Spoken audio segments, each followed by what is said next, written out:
Yo guys, welcome back. How's it going? Today on r/Askreddit, nurses of psych wards, what did a patient do that left you speechless? This was actually in a state hospital that is part of the prison system for mentally ill offenders. Patient asked for Vaseline, which is fine. They can have Vaseline, whatever. But this patient was given a whole tub, so of course he stripped completely naked, covered himself in Vaseline, and ran. It was a secure unit, and he didn't escape, but we couldn't get him back into his cell all shift, because he was too ducking slippery. No more tubs. I worked in adult foster care for several years. There was a severely autistic guy who would come to us now and then and say VAASALEIEIEIN, at which point we'd give him a med cup with a little bit of Vaseline that he'd take to his room to jerk off with. I was told this practice became necessary to keep him from picking his butt for alternative forms of lubrication. I was also strongly cautioned against giving him too much of the stuff. Apparently the practice had originally been to give him a full med cup of the stuff, but at some point a coworker accidentally walked in and discovered the client propped upside down in the corner, somehow having succeeded in sticking his entire forearm up his own ass. He fisted himself.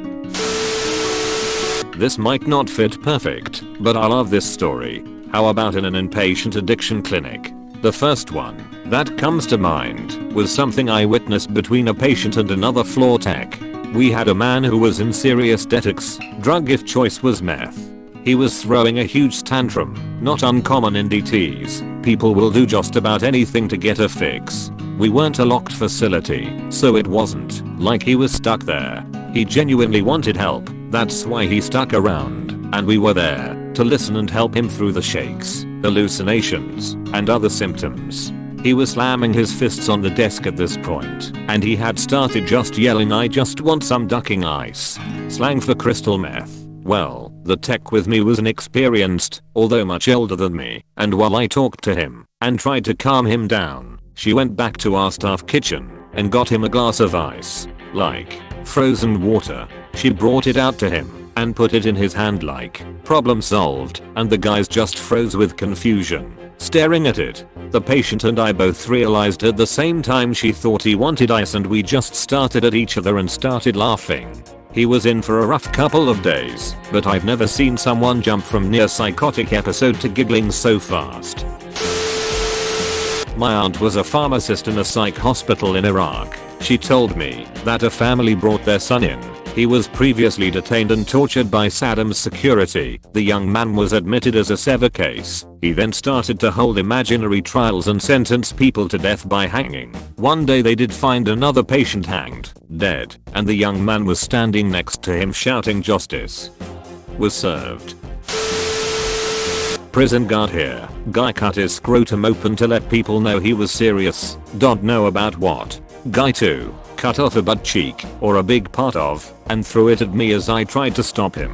Guy 3 punched a wall 3 times really hard, bloody knuckles, and told me he punched the devil cause he was telling him to stab me, but in cool, so he told the devil to fuck off. Guy 4 pretended to drown himself in a toilet, basically splashed pee on his face, and rolled around crying.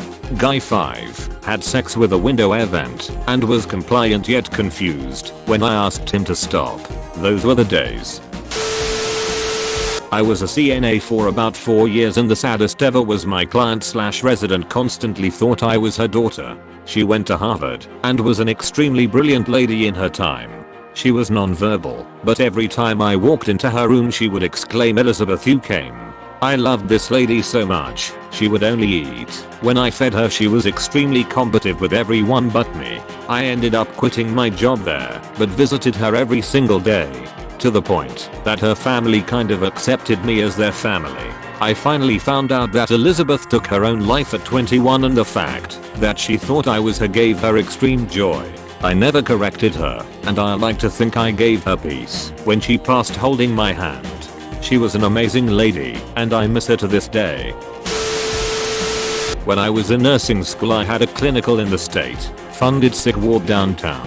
I was assigned to sit with this one girl to monitor her behavior. She spent about 30 minutes doing nothing but eating pudding cups with a plastic spoon. She ate like 6 of them in half an hour.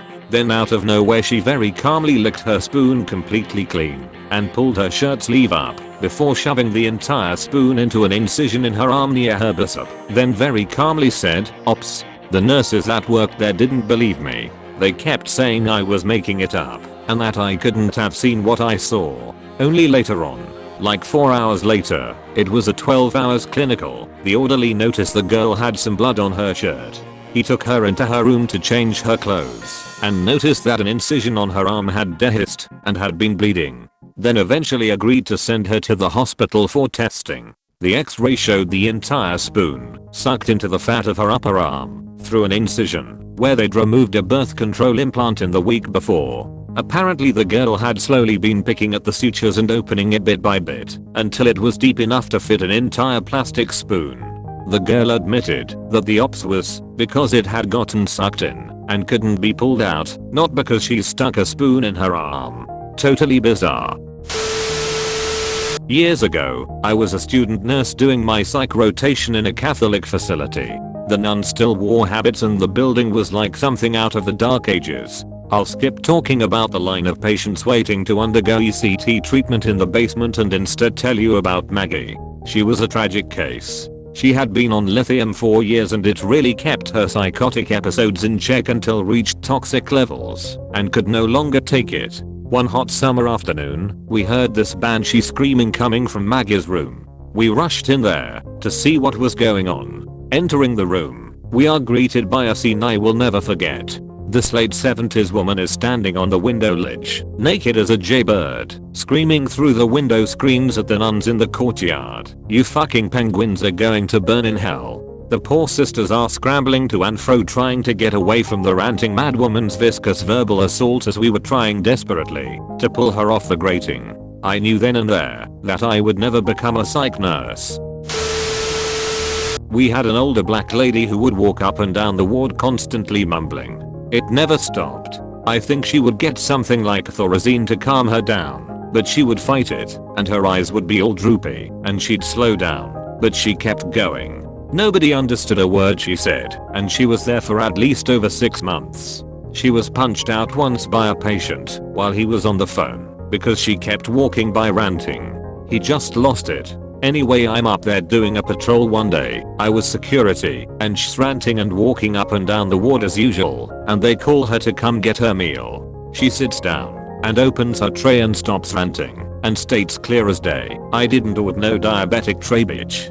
Every last person turned to her and all of our mouths were wide open. That was the only thing she ever said clearly. Psych ward counselor here. Early in my career I had a teenage girl with suicidal ideations and severe depression. The year before, on Thanksgiving, her dad pulled a gun from under the dinner table and blew his brains out in front of everyone. I normally form a response pretty quickly, even a wow, but when she told me I got quiet, leaned back, exhaled, and had to gather my thoughts. We had a psych patient on our floor that wasn't really crazy, just really confused and unpleasant in general.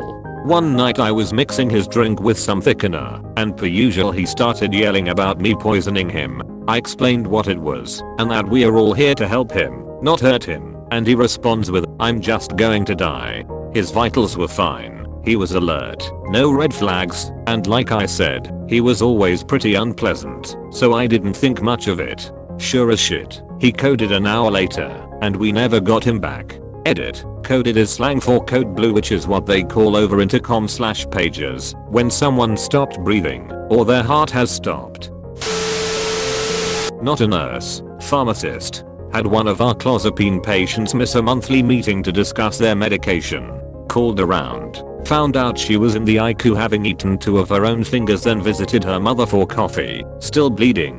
Had a friend tell me of another patient, made a cut in his thigh and reopened it regularly until the whole thing was a scar tissue cavern, by some miracle avoiding infection. Started using his meat pocket to hold pens and coins and anything he could collect in his ward. Nobody knew until a paperclip pierced the side and he finally wound up with an infection that took him to ICU where they found his stash. Obligatory, not me, but my former best friend told me the story. She wasn't a nurse, but did an internship at a psych ward for adults, and part of her internship was supervising the adults outside in the garden, making sure they didn't harm themselves, others and or run away, and to talk to them. She and about 5 patients were outside on a beautiful summer day, each relaxing and smoking in silence, basically just chilling, like fully functioning adults. Until one woman, about early 70s, no Alzheimer's or something, took her chair, pulled it right next to my friend, stepped on it, clumsily climbed the stone wall surrounding the small outside area, yelled "Bye, bitches," and ran away. My friend and the others just sat there, staring after her, not being able to believe what they'd just seen. She was found 15 minutes later, just wandering through the city looking for booze. I just can't not laugh at the thought of this granny climbing the wall and yelling "Bye, bitches" while fastly waddling away. Thanks for watching. Don't forget to like and subscribe. See you tomorrow.